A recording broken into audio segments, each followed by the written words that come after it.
for today. So that item has already been spoken about in correspondence. So I stand for questions if there are any that I could help with. Don't look like it. Good job, Wendy. Thank you. Okay, I just have a few things for you. First of all, numbers as of today. We have, or was it, no, it was not today, yesterday. Elementary, well, I should say today, because we got another elementary student. Have 182 in the elementary. The junior high has 55, and the high school has 111. 112, we just got one registered today. 112, for a total of 349. Elementary's up, junior high's up, high school's down. Our graduating senior class from last year had quite a few, I think 33 students, and our freshman class has 25. So there's just a natural drop down there of 8, but all in all, we're up from last year. So. And with the junior high and high school side, grades 7 through 12, I'm 7 up. Pardon me, I didn't. We're 6 up until we got the new one. I'm slow. Yeah. I know, it's bad. It's been a long day, right? She's something spinning in there all the time. The lunch program, I just wanted to give you an update. As you, Levi, talked about, it's been a huge success so far. Everything has been very positive. And I don't know if the whole board was here. I even got, well, I shouldn't say everything's been positive, because my list down at Main Street Express was wondering what in the heck is going on, because kids aren't coming there for lunch. A couple of times I talked to her about it. They're still not coming there for lunch. So our numbers are up. We're averaging about 240 kids. We had 280 today. Or we served 280, no, 267. 267. Yeah, but our numbers have been strong really every day. It's an increase, I'd say 50 to 60, 50 to 70 over last year. So it's a huge improvement. Obviously, the Beef to School program has really helped. The kids are excited. I think on our hamburger day, we had 300. What did we serve that day? It was close. Yeah, so it's Yeah. 300 or 347 kids total. I mean, it's amazing. Actually, one of our elementary kids ate for the first time that I can remember. He's a 5th grader. First time There's today. 2 of them today. 2 kids ate for the first time, and 1 went after science. Yeah. Yeah. And today was And there was a high pizza. schooler that I saw today that I have not seen in years. So word's traveling through the kids, through the parents and everything. So it's been great. And Kathy's working hard. Really working hard. Yes. So if you see Kathy, please thank her. She's working her tail off every day. She and Cheryl are such a great team. It's fun to watch how they collaborate, with each other. And if you have a chance to come and, enjoy a meal, I think that you would really find it. Can we just show up, pay our $4 and eat, Julie? Yep. You can. I prefer you call me. We're trying to get a little more accurate count. The high school has been great. They've been We great. got- Yay! I We're really, harassed really them close horribly. to an accurate lunch count. Before, we could be plus or minus 30 kids. So we're, Wow, so we're not wasting much at all. This is pretty- no. No, in it's fact, pretty well. today kids kept going back until there was no pizza left to give. Perfect. Yeah, and I had a slice of the homemade pizza today too. I went down to do a salad and Kathy goes, "Oh, come on." I'm like, okay, I'm gonna be a good sport. Yes. Give me a piece of the cheese pizza, and it was really amazing. Our first couple of weeks of school here are off to a good start. Everyone's kind of settling into the routine and things are rolling. The elementary school, we're getting ready to do our benchmarking. Next week, we'll get that going and problem solving cranked up, leadership team, all that stuff going. Back to school night. We had a great turnout for back to school night. We fed about 300 people. I don't know how many people made it into classrooms, but we fed a lot of people. Hopefully there was I think all those families toured around and, but our new format, more of an open house back to school night as opposed to a presentation timed event. It was pretty well received. Both Wendy and I have kind of debriefed with our staffs and, we'll look at a plan for next year, but I think we'll do something similar with some potential tweaks to make it even better again. That's what we try to do with everything we do, evaluate it for its effectiveness and try to improve. So that's all I have. Any questions? Well, good job, Chuck. Thanks. Nothing else for Chuck. We'll move right into Patty. I don't have anything. And a today. girl. I do have though, sorry, I have one thing for correspondence, and I think you've got this letter. The Board of Trustees Yeah. is attentive the Choteau Education Association to negotiate employee contract and benefit contract for the 2021 year. So my bad, I forgot. Okay. But I then, forgot. Go I ahead. forgot to put in a plug for the Education Foundation. They have a trivia bingo night fundraiser on the 21st. It's a lower key event than the big trivia night in March, which they will still do, but there's some advertising in the account that we have some posters around and there's some stuff on Facebook, so I forgot to let the board know about that. No problem. Okay, Patty, for only having one thing, yeah, just one thing, sir. we'll move into action items. You gals are up. Oh, guys.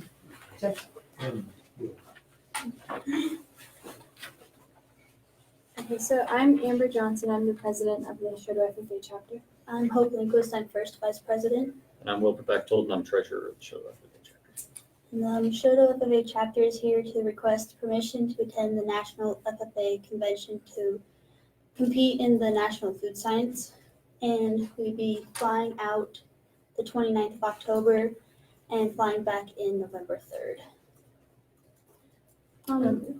So we're able to compete because we placed first in the state in the food science competition. So that's very exciting for us. Then there are 5 people going, so it's us 3 in addition to Tori Yeager and Lila Bradley. So they weren't able to make it tonight, but they'll also be going with us. And the 4 of us competing are myself, Hope, Lila, and then Caroline Rader, who already graduated. So she's not technically with us, but she'll be competing with us. And then Wilbur and Tori will be going also to be able to experience it because it's definitely a unique experience to meet 65,000 other people that are also wearing blue jackets. And while they're there, they'll be able to attend the career show, the trade expo. There's a lot of different student workshops going on. They haven't been released yet, so we haven't been able to sign up. I just wanted to say thanks for having us. It's nice to be able to talk to you guys first person and explain what we're up to. So, And I guess I should add, we will be paying for our own trip. The only expense for the district is for the substitute teacher for Mr. Worley. Very good. You guys have any questions? When do they need from us? End of October. No, where are you guys going? Oh, Indianapolis, Indiana. Motion to grant the permission. I would so move to grant permission to the FFA select folks to attend the national convention. Second. Okay, it's been moved and seconded. So I would like to Discussion? remind you that you are representing Choteau. And please keep that in mind as you're there to represent us well. Please. So what are you competing in? So it's the food science and technology competition. So we have 2 different team portions. We have to do a product development as a team.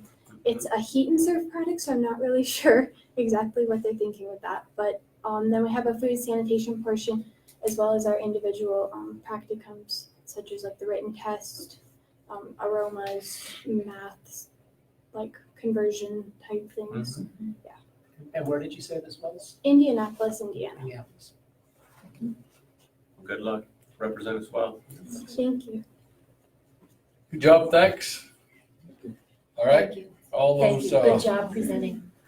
Applied all those in favor, mathematics and science is signify by at its saying best. aye. Aye. Opposed, same sign. Motion carries. Thank you. All righty, Thank you. Have fun. we'll move right into student attendance agreements. I do not have one. Okay. Coaching staff resignations. Yes, I have a couple resignations for the same position, that junior high assistant coaching position, which we had Dan Yeager and Chad Peebles offered to do because there was not an applicant for that position. We did get an applicant who was interested, a staff member. And so they would like to resign so that that staff member can take on that position, which I think is our next action item. So I would recommend to accept the resignation. I would so move. I'd second that. It's been moved and seconded to accept the resignation. Oh, any more discussion? If none, all those in favor signify by saying aye. Aye. Opposed, same sign. Resignation's accepted.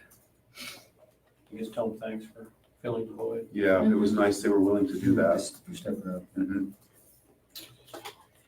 All right, consider hiring junior high assistant football coach. Yeah, we had Clint Buck, we talked into doing that for us. So it was kind of nice to be able to relieve those two guys who were willing to do it, but Clint's very interested to do it. Seems to be having a great time with Dustin. So I would recommend hiring Clint as our junior high assistant football coach. And so we need to hire Clint as the assistant, or junior high assistant football coach. I'd second that. It's been moved and seconded to hire Clint Buck as the assistant high school or junior high football coaching. Discussion. Just right. If none, all those in favor signify by saying aye. Aye. Opposed, same sign. Clint's hired. Consider hiring junior high assistant basketball coach. Still don't have a recommendation for you. Hopefully by our next board meeting we will. We've Yes. been, For the boys. for the boys, yeah, junior high assistant boys coach, yes. Okay. Okay, consider hiring elementary custodian. Yes, I do have a recommendation for you. Arthur Tomlinson has been working with us for a week and a half now, kind of in a sub role. And I would recommend his hiring for that elementary custodial position. Everything has been great so far, working hard, willing to work, and happy with the product he's doing every night to keep our school looking good for our kids. I would so move. Pending, you put in, Pending background check. yes. I'll second that. That's Arthur Tomlinson. Tomlinson. Yes, his wife, I think, moved here from Chinook.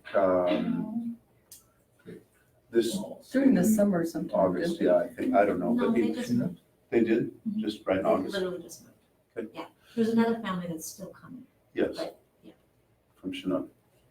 Shut up. It's kind of nice. Word of our school has traveled to Chinook, and they want to come here so their kids can be in school. That's big, that's That's huge. nice. All right, it's been moved and seconded to hire Arthur Tomlinson as the elementary custodian. Any discussion? If none, all those in favor signify by saying aye. Aye. Opposed, same sign. Motion carries. Consider hiring high school special education aide. Yes, we cannot have this. We need to table this item or for the next meeting since we're missing one board member. On a motion to table, Yes.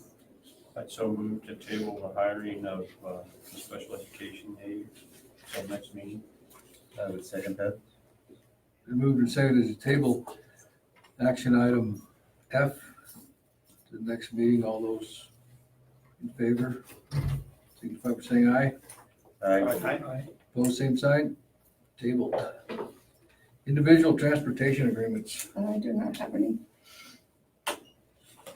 Consider approval of extracurricular sports volunteers. We did this last time, our list we had at that point in time. I do have a few more additions. One, in your narrative, you notice Faith Shepherd's going to be volunteer for the cheer program. Also, we neglected to get Susie Ewinger, who has been approved in the past, but we neglected to get her from the list. And then Mona Vanderreet, also a volunteer for speech and drama. So Susie, I believe we already have a background check on. And so, but the other two, I guess, approve with pending background check. Can I spell Susie's last name? Ewinger. Susie, say the names again. Ewinger. Give me the first name. Susie Susie and, Mona Vanderreet. oh, Mona's on the sub list, isn't she? She is. Yeah. so there's three of them or just Three, Susie, Mona, and Faith Shepherd. Susie? Oh, Faith. I would so move pending background checks as necessary. Been moved and seconded. Any discussion? If none, all those in favor signify by saying aye. Aye. Opposed, same sign. Susie, Mona, and Faith are added to the list. Consider approval of additions to the substitute list. Yes, last month we approved the sub list. Now we have some additions, and this will probably be a standard action item every month as we, so hopefully we continue to grow our sub list. I have Janie Zorneman pending background check and Lindsay Walter pending background check, and I would recommend their approval. I'd so move to approve Lindsay Walter and James Orman to the substitute list, pending background check. I'll second that. Been moved and seconded. Any discussion? If none, all those in favor signify by saying aye. Aye. Opposed, same sign. Okay, Jamie and Lindsay. Jane? Janie. And Lindsay. Lindsay Walter added to the list. Consider hiring administrative ticket taker. Admissions ticket taker. I don't actually have a recommendation. I'm not sure I'm ever going to. We might just do that second half of Rebecca Sarugi with a substitute and not actually hire another person for that position. So at this time, I don't have that. You can see in the narrative there, I talk about Miss Whiteman, who we hired them both, but I would like to just transfer her to concessions ticket taker, which is down below. Again, those were the only two applicants we had for either. Sure. So, but anyway, I don't have a recommendation for that admissions ticket taker. Okay, thanks. We'll move to consider policy revisions. Yes. Does everybody get a chance to go through any of those? Well, I'll just say this, if you haven't, if it comes from the School Board Association, it's a good idea. Follow their recommendations. Maybe. Well, for the most Not part, all. we're kind of protected. We are. I mean, you gotta if they trust the recommend. attorneys and their advice for policy These are the changes. ones. Should we just start going through them? These numbers. Okay. I think so, yes. Okay, policy, we'll start with policy 1112, and in terms of the required revisions, that has to deal with resignations. And Just like, Do you want- they were last month's board package. so Does somebody- they voted on last month's. this is our, Do you have an extra? that's the only extra one I Do you want have. me to make one? We can make. Yeah, I I can have We can one. Yeah. Yeah, we can share. Okay. Is that all right? Okay. Okay, That's right. You got one? with policy 1112, that's basically just making that the resignation of a trustee of the district must be in writing, must stipulate an effective date, and must be submitted to the clerk of the district. And that, Straightforward. yeah, it's pretty straightforward. 113, similarly, that's tied with the effective date stipulated in the written resignation of the trustee. I mean, that's the only change there, tied to that 1112. 1425, abstentions from voting, and you can see it's simplifying the language in this policy to get rid of that 1, 2, 3, 4, to just add situations when the board is considering hiring the relative of a trustee.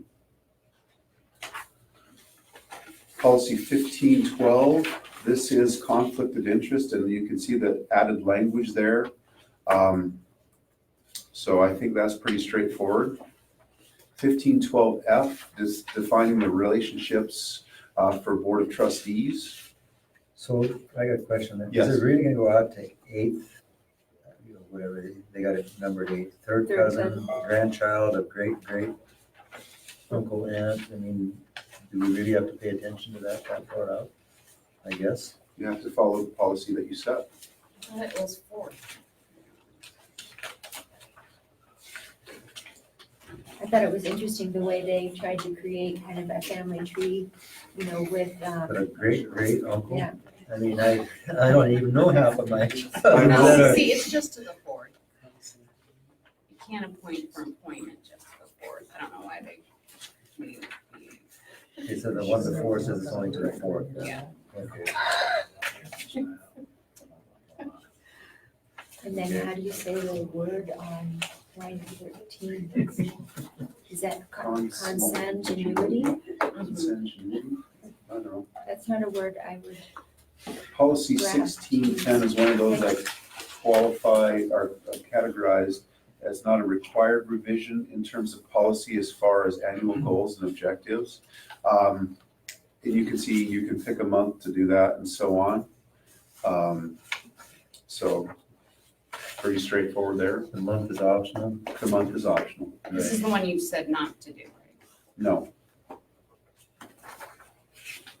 The one I said It's not in your, deletion, did I, 1610 wasn't in your list. it's not that's on. probably my, 1610's under recommended revision. Yeah, well, I tried to get all those Oh, I policy see, numbers in my recommended revisions, narrative. I Yeah, see. so it wasn't in Oh. your narrative, so I just Okay. thought you weren't going to No, recommend it. I think we should go with, for the most part, the required and the recommended revisions and the new recommended policies and the deleted policies. Asterisk, because I do have a couple of things to talk about as we come to the policy. This one would require us to make a new committee. Mhm. Just want to point that out for, And there's another one down the road, it's another one city too, I think. requires us to make a new committee, so if you go to the actual page, you're on the page that's on, yeah, so 1610, Mhm. a new board committee. The uniform, policy May 17, of- policy 1700 that deals with the uniform complaint procedure, and you can see the changes there. And I'm sure this is all legally driven. Yeah, it's pretty straightforward. Policy 2100, the calendar, school calendar and day. And this is where I start to have a couple issues. The minimum aggregate hours, you see that what the suggested changes there described above are not required for any pupil demonstrating proficiency pursuant to 20-9-311. And here's what the law they're referring to states in D. A school district may include in its calculation of A and B a pupil who is enrolled in a program providing fewer than the required aggregate hours of pupil instruction required under subsection 4A or 4B if the pupil has demonstrated proficiency in the content ordinarily covered by the instruction as determined by the school board using district assessments. The A and B of a pupil under this subsection 4D must be converted to an hourly equivalent based on the hours of instruction ordinarily provided for the content over which the student has demonstrated proficiency. So the school board says that. School board So it's says not a national proficiency or anything, so the school board could actually lower the standards to meet a proficiency standard and get paid for it. yes, but then you're only getting partial A and B based on the number of time, the amount of time it takes them to achieve that proficiency. So in other words, if you had a student who achieved, as a senior, achieved your proficiency halfway through the year, you get A and B for half the year if that student is then done at that point in time, where they demonstrate their proficiency. It sounds like clubbing a class. Just I don't like this, but it's law. So, This is a required one. is it, it doesn't have anything to do with homeschool or the, No, it has to do. none of that I stuff. know it has to do with Connor. Okay. I talked to Chuck and I said, this smells like Conrad. Mm-hmm. And that's what Chuck told me, that's where it came from, basically. So can I share my fear in that then? For sure. So so we have maybe I shouldn't say this because then everybody's gonna try to do it, but we have maximum 10 absences, and then we start, all they gotta say is, well, we test efficiently. There's nothing we can hold them accountable to. And my fear is we're not only here to make them, educate them, but we're also here to teach them to be responsible towards a job. Work ethic. And if you're gone all the time, you have no work ethic. So I don't like this at all. Well, the only class that would count for is the one they demonstrated proficiency in, though. You got to remember, this might be English 10, where a sophomore student says, I think I can pass this class right now. I want the test to show that I'm a good enough reader. I can analyze literature. I can blah, blah, blah.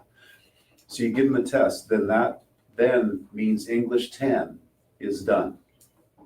It's It just doesn't like mean college. history's done, it doesn't mean math's done, PE, elective courses and things like Put that. some teeth So, in the okay. test, make it easy if they don't pass it. So my question then, Well, Talk to the teacher, the grade. Then, I mean, for more advanced students, maybe it would work out better. I mean, are they already allowed to test out and get into other classes? I mean, Well, so that's, then my fear then is that, is okay, then I'm out of that class. Mhm. They can just go home, they can do whatever they want. We're still responsible for them from the minute they show up at school until they leave. Well, for that one So the- period, So then they They can, can go well, home if they we want. can't, they're not in a class. They're so we done with can't it. put them into a study Study hall. hall. They got, Doesn't count. so we could put a policy in there required to have 7 periods? Yeah. You could. or you I should don't maybe be required then to take the next level class. I mean, if you Right, tested you can out do of that. English 10, then can you start on English 11? And then my question too is, okay, maybe it's October of your sophomore year, you take this proficiency test, you are proficient in English 10. Do I have to put English 10 1 credit on your transcript? Yes, you would. They pass the course if they pass the test. So what grade do they get? An A, a B? Will they score on the test? Is that what? Yeah, and then that figures That would into make your GPA. sense. Of course, if they score a D, should they really pass the course? There's a lot of The nice thing about it is so the there's- board sets it. The board sets it. So you set it, the test. So to Marion's Oh, point okay. though, there's certainly the trying to get around things and potentially, but if there truly is an advanced student thing, is that necessarily a bad thing? That they quickly, you know. Well, then they shouldn't be in English 10, they should be in English 11 or English Agreed. 12. That's part of what my concern is, if a child is proficient enough already in a certain class, then why would we offer that? We would offer them something more advanced, but not then put a credit for something that you tested out of on your transcript. That's part of what I'm concerned about too. I get that a student needs to be challenged, but then why do you get to have a credit on your transcript for a course that you are too clever for? Then I should give you a more difficult course for you. So it's very We vague. haven't had to deal with this, talk about this, but I think the nice thing is that it's on the school board to do. So as a board, you We'll can, have some work to do. yeah. Yes. And as far as recommending the policy, well, like I said, I have to recommend it. MTSBA suggested we do it and it's law, so. So there's some, put some thought We can into. attach strings to it. Well, I think what you. Well, I think that like Joe's talking about, there are the exceptions, but that kid, you don't have to worry about. You're not gonna worry about him anyway. Yeah. Maybe. They're gonna, Maybe, what they do when they're gone. Well, no, we've had kids who very intelligent, gone through gifted and talented and struggled. So, Well, that doesn't do us. But it doesn't make it better to force them to take classes that they're not challenged. no, I agree. I agree with what Wendy's saying, and I agree with if they can challenge English 10 or, and I don't know why I'm using English, but go for it. And then I think we should give them the credit for, if they can pass it and demonstrate their proficiency in that content area, then go on to the next one. And then let's say as a senior, they have 3 classes they have to take. Well, the other 3 periods in a study hall should be dual credit courses, advanced placement courses that they're continuing to push forward. If that's the track they want to go on, maybe they're a student who doesn't want to go on that track, then maybe we're looking at a work experience for them, something like that. So, but again, the nice is the state of Montana is big on local control and they give you that with this. I don't see it as a bad thing if it's But properly we've got managed. it, then we would in the student handbook then spell out what that would look like? I mean, or do we develop then a 2100R that would be the regulation on what that looks I like? think we do it like you said through a handbook. Because remember, you approve the handbook and handbook is essentially policy. That's what I was gonna say, we just revise our handbook. To deal with it. So how does that happen?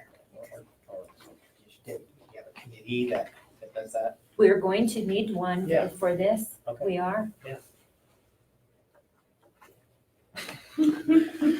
Don't Don't worry, I can volunteer some of you. Well, it's, Actually, We could run it through our leadership team, to our district leadership team.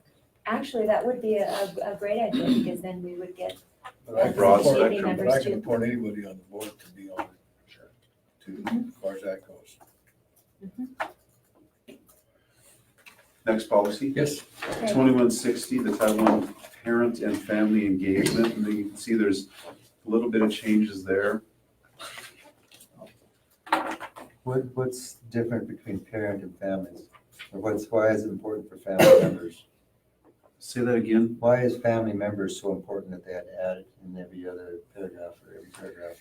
Because that's what they wanted to be a little more inclusive. right, Because someone, because some of them aren't with their parents. so many places, there's a lot of there's legal, aunts and uncles raising kids. Right. Raising children. But aren't they a guardian at that point? They It says don't have to guardians. be, They don't have to. that's I guess not I'm- followed at all in certain areas. Still Okay. in the 19th century. The 2168, the only change here is to the minimum aggregate hours are not required for any pupil demonstrating proficiency. That same thing we talked about. That's the only change to that policy, Which one? 2168. No, that's the Okay. distance learning one. Right. Yeah, Took that's us the a only page over. change, It's on the Okay. back. just to the back of that policy. Otherwise, that's our policy. Basically, they can come in and say, I'll take that and I can challenge it. Is that what they're, They can challenge. the district? Oh. dis- Yeah, Distance learning thing. Mhm. So I took it that as long as they could pass the test, they didn't have to show up to class. They don't have to challenge. In my reading, when I was saying that, I don't have to come to class. As long as I can pass the test at the end of the semester, it doesn't matter how many days I miss, is the way I was reading that. I'm not reading it right then. no, it's when you demonstrate your proficiency, then you're free, basically. Middle of, Or you're in another course. I middle should of the say. year, middle of the course, or halfway Could be through the it. third day of school. Yeah, Okay, see, I was thinking they could say, as long as I can demonstrate my proficiency, you can't make me come. Well, some of it would depend on a parent. If a parent says, no, we're not gonna enroll in English 11, we're done with English 10, that's it for a sophomore year.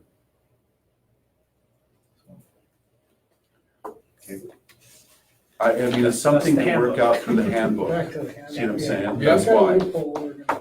yes, So how does that affect, and this would probably be maybe an unrealistic scenario, but what if you had a kid who came in, challenged 3 out of their 6 classes, and then didn't come to school for those classes? Would they be counted as full-time or part-time for the purpose of extracurricular participation? Because we've had this discussion previously where part-time students here are not allowed to participate in extracurriculars. our handbook, athletic handbook covers that.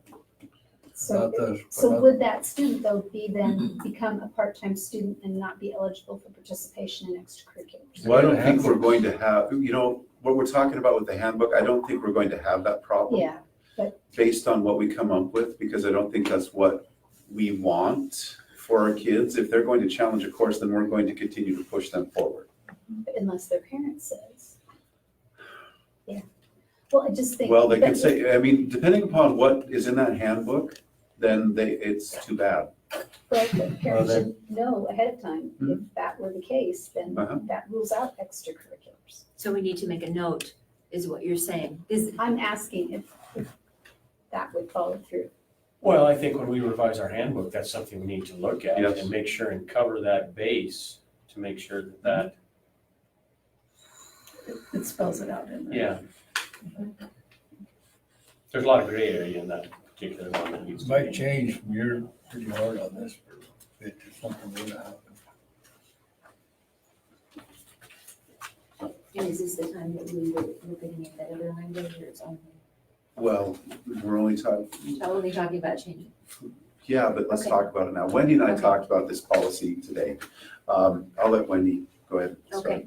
Which one? The one- This is 2168. 2168, in preparing for tonight, I was just reviewing and, because I love that we are looking every month at a handful of policies, because it really lets you look in depth at what we already have in policy and what changes we might need to make.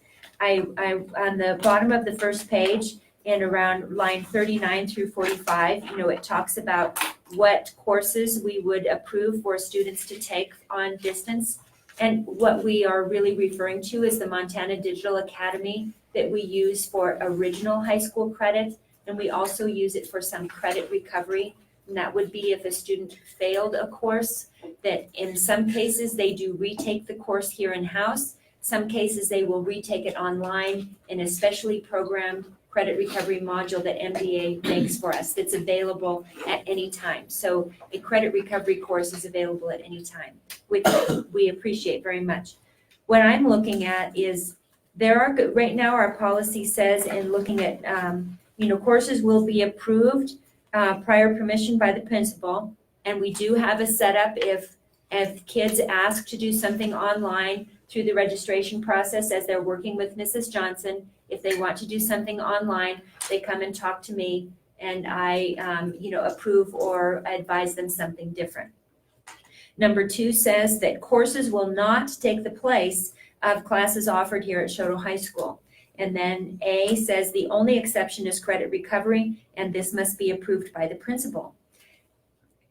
In my opinion, there are some cases where a student could or should be allowed to take courses that we offer here in our school online.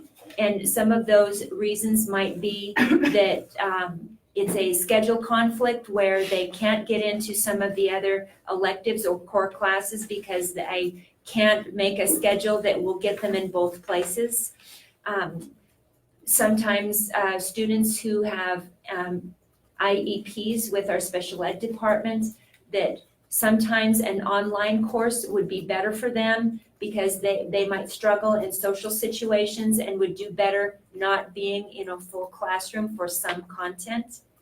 And sometimes there may be there's not a nice way to say it, a teacher conflict, that maybe a kid needs to have a different experience because we are a small school and a kid might have the same teacher for several years in a row, even though the course itself, so the teacher doesn't.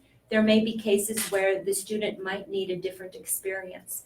So I don't want to just open up and just say, yeah, anybody can take anything they want, but I just thought in the area where courses shall not take the place of courses offered here at Choteau School, A is one exception, and then B could be, and I don't know whether extenuating circumstances or, but something to that effect where unless prior approved by the principal, because I still think in some cases, a kid might need to be able to take something online and not take it from one of a class we're offering here at school.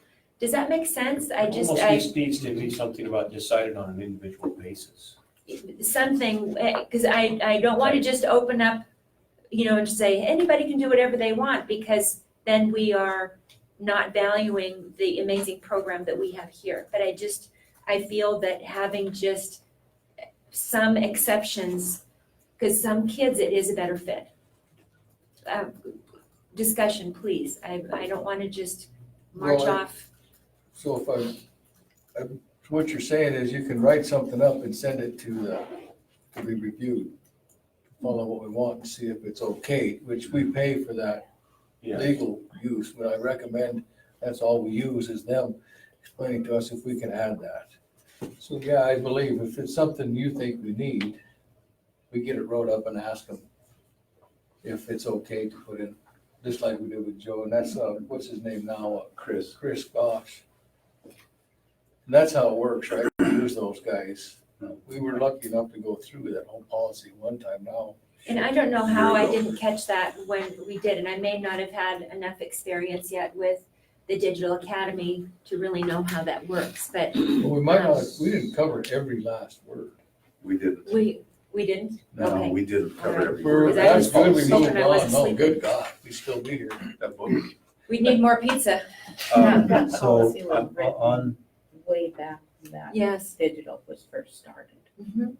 Because I So, agree yeah, with it Levi, in theory. Yeah, I think that Kids would be need our to take best it bet, now. write something up and get, We do on I would call parameters it and legal that. So then we'll pull this one out. I would say we pull this one out, and I would like to, I guess, in talking to Wendi, I feel like this would be a great task to look at these situations for potentially the attendance committee that is already in place at the high school, so that it's not just administration looking at that, but it's a group of people who I think would overall make the best decision.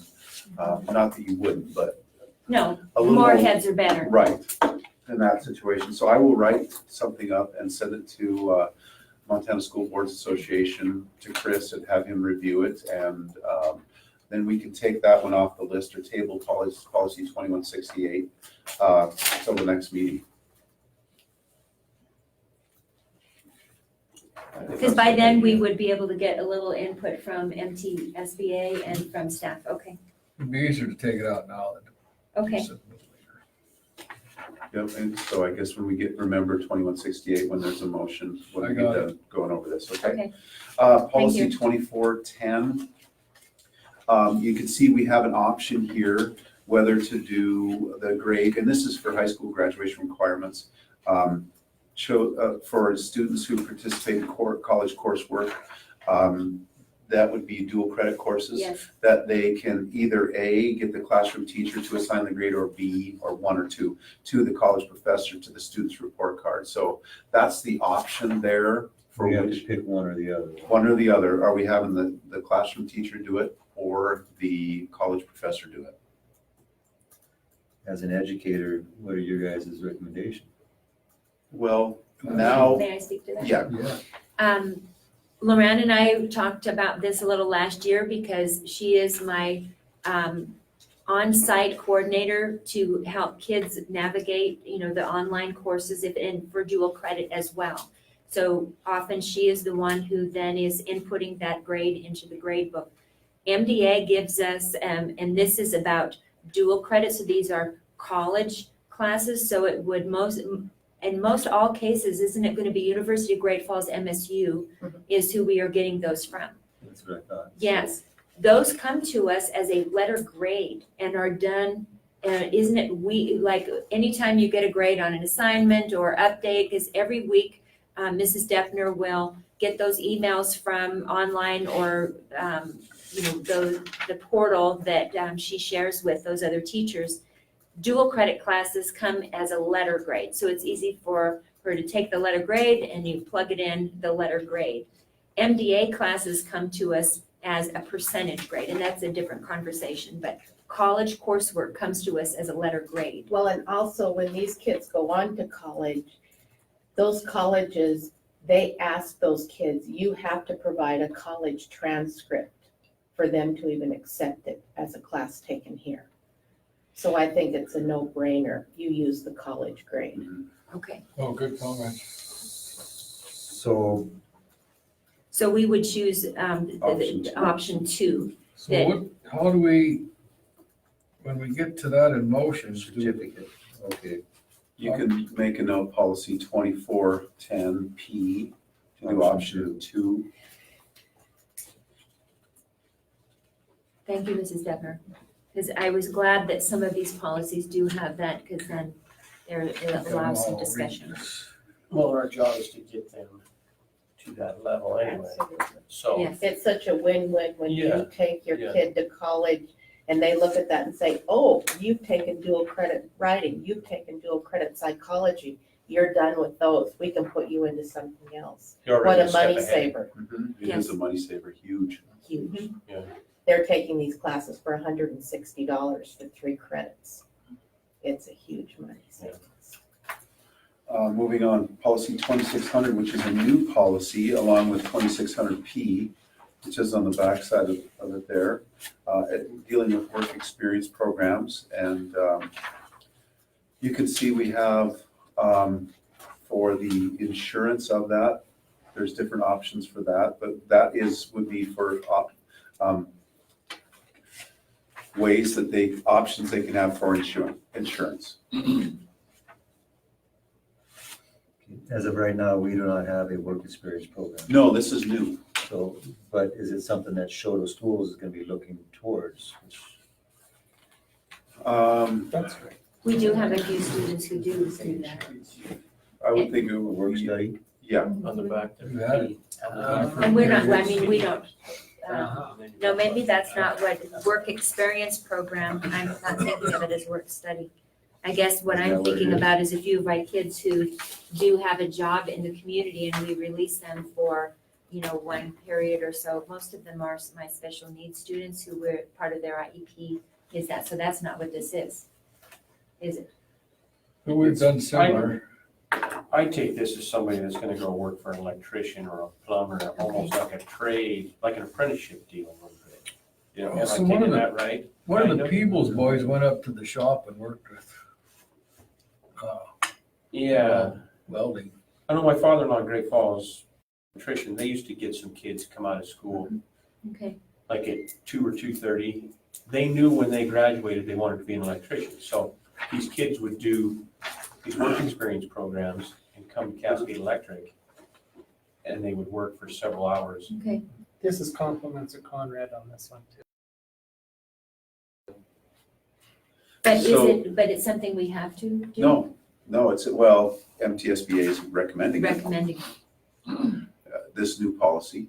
well, and I there don't- would be a way to do it, if the So- student had enough credits, or would we need to offer them an elective credit for that work experience?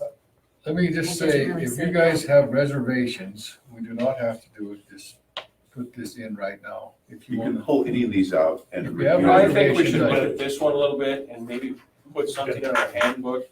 We have done it before. We don't have anything Okay. I think in it's there a, now I by think it's a work great experience idea. program, do we? But I think If it's just just a work figuring out the study. In our handbook? logistics. No, in our handbook, we don't. So Did you I have guess a here's call? what I think. If, being we don't have anything in our handbook now, we should pull this one out, look at it, revise our handbook in case at some point in time, we have a kid come and wants to do this and we go, oh, if we have it already set up, it will make our job easier.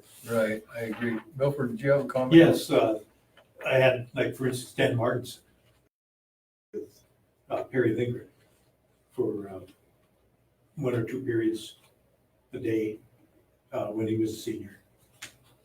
So, yeah, we've done it on a case-by-case basis, yeah. And we have recently, I won't say who, but we had a student who worked at the veterinary clinic during